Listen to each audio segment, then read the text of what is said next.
আসসালামু আলাইকুম বড় ভাই।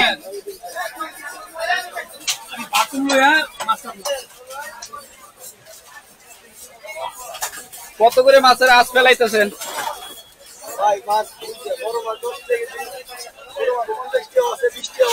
বড় মাছ 10 টাকা কেজি থেকে শুরু করে 50 টাকা।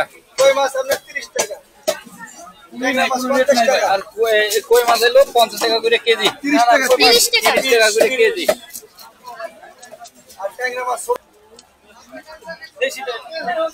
কত করে বেচতেছেন শিং মাছ? 600 টাকা করে কেজি, নিলে 400 টাকা আর দাম আইলো 600 টাকা। আর ইয়া ট্যাংরা মাছগুলা 600। এটা বিলের বিলের না চাষের? ছোটগুলা